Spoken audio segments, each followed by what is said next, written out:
guard, like he's carrying that around like a little loon. I'm going to show you a few skills to work on hind end awareness. And I'll show you a couple of different ways that you can go about them. Pardon me. At nighttime, I put on my pajamas, and that's what we live in around here. So the first thing you can do, choo-choo quit, right here. Wait. Let me make sure that you can actually see it. Okay. So the first thing you can do, if you have a plank or something like this, you can obviously just take her and ask her to go over it and click when the hind feet are there. And then just toss a cookie to release. So he should come back and go back through. Toss a cookie. Now, if you're just getting started, you might just be luring her like this. And when it's just the hind feet, clicking and rewarding, you can mark it yes. He likes the clicker. Uh-oh, that one's gone. Here you go, buddy. Choo-choo. Get it. Then you make it a little bit harder,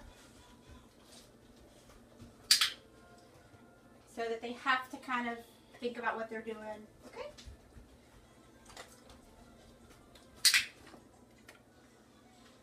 Okay, good boy.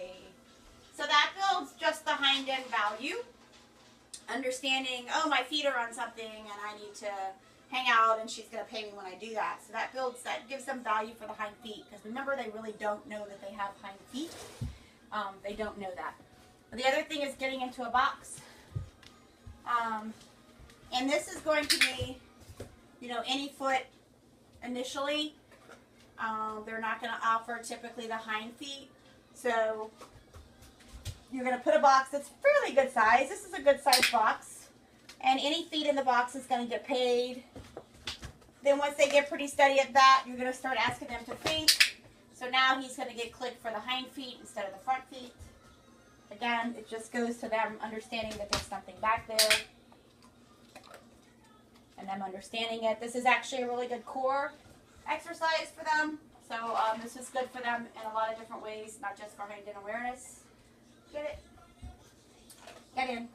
And then they eventually get to where they can get all 4 feet in. And you want to kind of feed with the head low because we don't want them to sit. We want them to stand in here when we're doing this. Okay.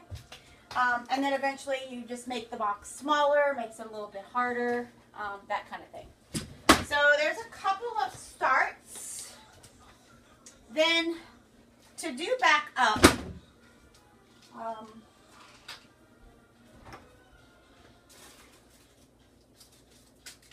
I start back up on the floor with them. I use cheese because it's easy for them to see. And pretty much, hopefully you can see this.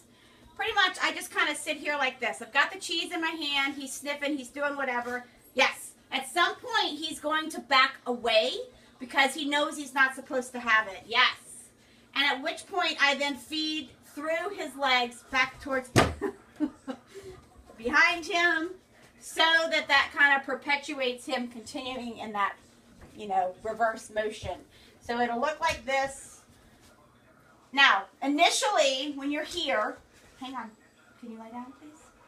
When you're here and they're sniffing, and they're going to think about it. So they might pick up a front foot, they might pick up a hind foot. I don't know which foot they're going to pick up. It just depends on the dog. It doesn't really matter. As long as they pick up any foot that gives them an instigation of like that motion, obviously they have to back away. You're going to click or mark, and you're going to reach between the front feet and reward like that, which perpetuates them having to back up because that's where the reward goes. Typically after a couple of rewards, like you doing this, then they start backing up and they start looking between their feet because that's where the reward line has been established, and that's where they know something is coming. And at that point, then they're backing up. So you just kind of have to start really slow. They don't initially know what they're doing. So I tend to hold the cookie right here. They sniff, sniff, sniff. They're pretty interested in it. And then they go, well, you didn't give it to me. And they start to back up. Sometimes they might start to back up and sit. Try to click and feed before they actually get into the sit, and just reach low and between the front 2 feet and reward back between there. You can do this if you need help. And the reason I do it this way and not like standing and backing into them is because that's not an independent movement. And if they have an independent movement and one that they kind of figure out on their own, it's going to be one that they understand and they're more apt to be able to repeat, as opposed to you having to step into them and force them to do it.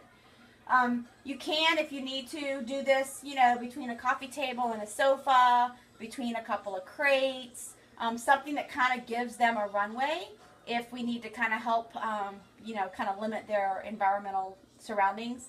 I don't think that will be a huge problem for you. I don't think she's going to go anywhere.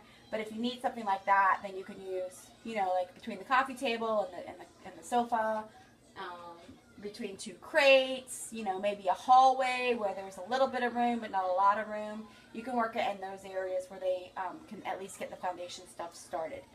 Once they have this, you know, then I tend to put something behind them like this, and I do it just like this. I put it up against the wall so that they kind of have only one place to go. And you see, he just immediately backs up. Okay. And then I, you know, mark and reward. Okay. He comes. Okay. And that's a good understanding of the hind end. From here, then I start to do some perch work, which gets them spinning. And you don't have to do all of these. I'm just giving you some options so you kind of see, you know, you've got some things to work with in the event that one thing doesn't necessarily seem to work. And I'd be happy to, you know, meet with you sometime so we can go over these. But I tend to teach a very independent backup because that really establishes that hind end. And when he swings around to get into heel position, if anything, he goes butt in and tucks in to be correct because he knows so well about where that hind end is. So hopefully that helps. Let me know if you have any questions.